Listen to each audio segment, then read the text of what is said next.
Assalamu alaikum everyone. In today's video we are going to study about the surface tension, elastic recoil और फिर हम study करेंगे surfactant के बारे में। अब देखें हमारे पास जो लंग्स होते हैं ना, लंग्स को दो चीज़ें, मैंने जैसे एक लास्ट वीडियो में इस बारे में भी बात की थी कि लंग्स को दो चीज़ें कोलैप्स करवाती हैं। एक तो उसके अंदर की प्रेजेंट इलास्टिक फोर्सेस, ठीक है, इलास्टिक फोर्सेस क्या करती हैं, लंग्स को प्रेशराइज करती हैं, कोलैप्सिंग की तरफ उसको लेके जाती हैं। और दूसरी चीज़ लंग्स के अंदर प्रेजेंट सरफेस टेंशन, ठीक है, वो सरफेस टेंशन क्या करती है, वो लंग को कोलैप्स कराने की कोशिश करती है। तो अब हम देखते हैं कि किस तरह ये दोनों चीज़ें जो हैं वो लंग के कोलैप्स होने में अपना रोल परफॉर्म कर रही होती हैं। ओके, सो सरफेस टेंशन क्या होती है? सरफेस टेंशन होती है दो मॉलिक्यूल्स की आपस में अट्रैक्टिव फोर्सेस होती हैं, ठीक है, हमारे पास लिक्विड सरफेस की। फॉर एग्जांपल लंग्स में हमारे पास एयर बाहर से आ रही है, ठीक है, और अंदर लंग्स के वाटर कंटेंट हमारे पास प्रेजेंट है। वाटर अंदर, वाटर की ना, फॉर एग्जांपल लंग्स की जो कैविटी है उसके ऊपर लेयर्स प्रेजेंट है, ठीक है, ये वाटर की लेयर है जिनके अंदर हाइड्रोजन बॉन्डिंग है, ठीक है, हाइड्रोजन बॉन्डिंग है। ये आपस में एक दूसरे को अट्रैक्ट कर रही होती हैं बहुत ज़्यादा, और बाहर से जब एयर आती है इनके इन कांटेक्ट, ठीक है, तो एज अ रिज़ल्ट क्या होता है कि इन दोनों मॉलिक्यूल्स के कम्बिनेशन से सरफेस टेंशन प्रोड्यूस होती है। और सरफेस टेंशन क्या होती है कि वाटर मॉलिक्यूल एक दूसरे को इतना ज़्यादा वो करवा देते हैं, अपने साथ बाउंड कर लेते हैं हाइड्रोजन बॉन्डिंग की वजह से, कि वो पूरी मेम्ब्रेन अपने साथ बिल्कुल इंटैक्ट और थिन मेम्ब्रेन बन जाती है, ठीक है। तो वो इतना ज़्यादा आपस में वो हो जाते हैं कि एट लास्ट क्या होता है कि एल्वियोलाई बिल्कुल ही कोलैप्स हो जाता है, ठीक है। तो एल्वियोलाई कोलैप्स होगा तो आहिस्ता आहिस्ता लंग भी कोलैप्स हो जाएगा। तो ये होती है हमारे पास सरफेस टेंशन।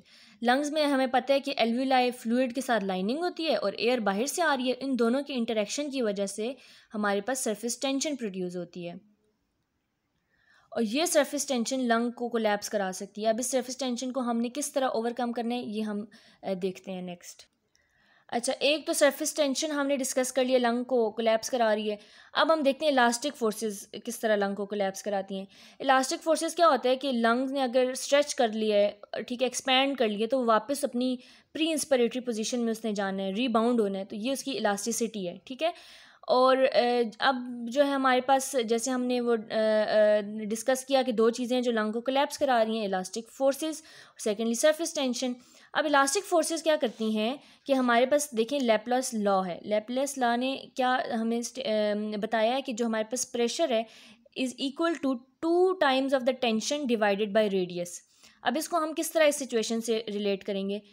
प्रेशर यहाँ पे जो गिवन है ना, ये कोलैप्सिंग प्रेशर है, लंग्स का कोलैप्सिंग प्रेशर, कि कितने प्रेशर से लंग कोलैप्स करने वाला है।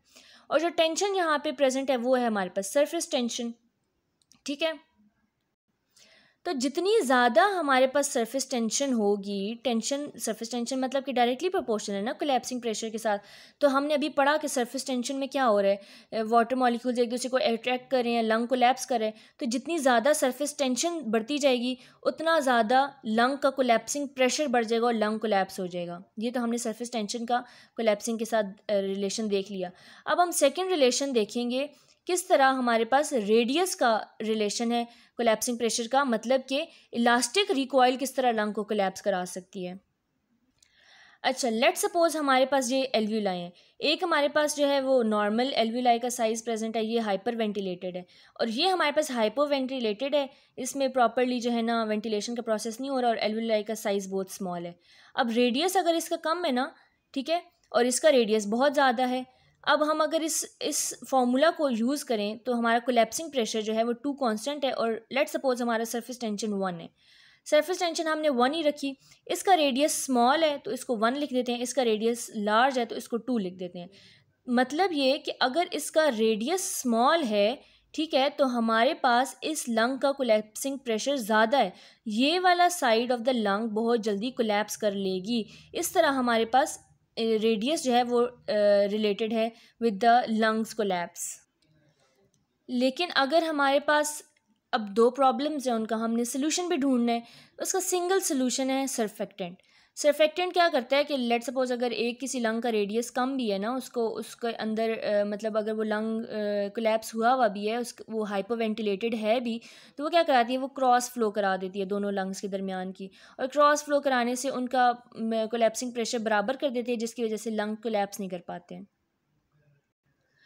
So these two problems have a single solution, ठीक है। सरफेस टेंशन का सोल्यूशन भी सरफेक्टेंट है और लंग की इलास्टिसिटी रिकॉइल का भी सोल्यूशन सरफेक्टेंट है। अब सरफेक्टेंट क्या होते हैं? सरफेक्टेंट एक एक्टिव एजेंट है जो कि सरफेस टेंशन को कम कर रहा है, ठीक है। और लंग्स जो है उसके अंदर ये सरफेक्टेंट टाइप 2 सेल्स बना रहे होते हैं। सरफेक्टेंट का अगर हम स्ट्रक्चर देखें तो इसके अंदर फॉस्फोलिपिड्स प्रेजेंट होते हैं, ठीक है, प्रोटीन्स होते हैं और आइंस प्रेजेंट होते हैं इसके अंदर, ठीक है।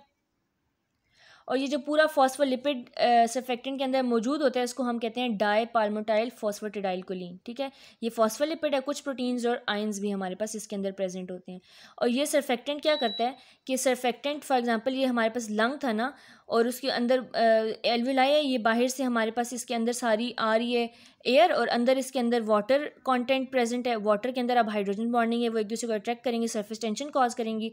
लेकिन जो हमारे पास सरफेक्टेंट है, सरफेक्टेंट क्या करता है? सरफेक्टेंट आके ना इन दरमियान वाली जगहों पे, ये लिपिड है ना, मतलब फॉस्फोलिपिड है, तो ये इन दरमियान वाली जगहों पे आके रिजाइड कर जाता है, जिसकी वजह से ये वाटर मॉलिक्यूल्स अपने एक दूसरे के करीब इतने ज़्यादा नहीं आते, मतलब हाइड्रोजन बॉन्डिंग के चांसेस कम कर देता है ये सरफेक्टेंट, जिसकी वजह से लंग को लैप्स नहीं कर पाता, ठीक है। तो सरफेक्टेंट का क्या फंक्शन होता है कि ये वाटर मॉलिक्यूल के दरमियान में स्टक कर जाता है, सरफेस टेंशन को कम करता है और वाटर मॉलिक्यूल्स को जो है ना वो अपने एक दूसरे से दूर रखता है। और ये यूनिफॉर्मली डिज़ोल्व नहीं होता, कहीं पे ज़्यादा वाटर और लिपिड वैसे ही डिज़ोल्व नहीं हो पाता, तो जिसकी वजह से वाटर ये दोनों डिज़ोल्व नहीं होंगे, तो ये एक दूसरे दोनों वाटर मॉलिक्यूल्स के दरमियान में एक रेजिस्टेंस जो है वो कायम रहेगी। और ये जो है सरफेक्टेंट पूरे लंग्स की एल्विलाई के अंदर एक लेयर के अंदर ये प्रेजेंट होता है, और जिसकी वजह से वाटर रिटेंशन जो है, वाटर टेंशन जो है उसके अंदर कम हो जाती है। और जो सरफेक्टेंट है ना वो 24th वीक में बनना स्टार्ट हो जाता है एम्ब्रियो के, और 34th वीक ऑफ जेस्टेशन तक जो है इसकी इंक्रीज़ हो जाती है सरफेक्टेंट की production due to help of cortisol. और 34 वीक या इससे थोड़ा पहले भी अगर प्री मेच्योर बेबीज़ पैदा हो जाते हैं ना 34 वीक से पहले पहले, उनके अंदर जब सरफेक्टेंट नहीं होता, तो अब सरफेक्टेंट नहीं है तो वो प्रॉपर्ली रिस्पिरेशन नहीं कर पाते, जिसकी वजह से वो रिस्पिरेटरी डिस्ट्रेस सिंड्रोम में चले जाते हैं। So that was about surface tension, elastic recoil, और उसके बाद हमने देखा कि इन दोनों का सोल्यूशन क्या है, सरफेक्टेंट का स्ट्रक्चर, उसका फंक्शन। सो ये आपके लिए बहुत इंपॉर्टेंट चीज़ें थी, आई होप ये आपको समझ आई होंगी। So see you in the next video, thank you very much, अल्लाह हाफिज़।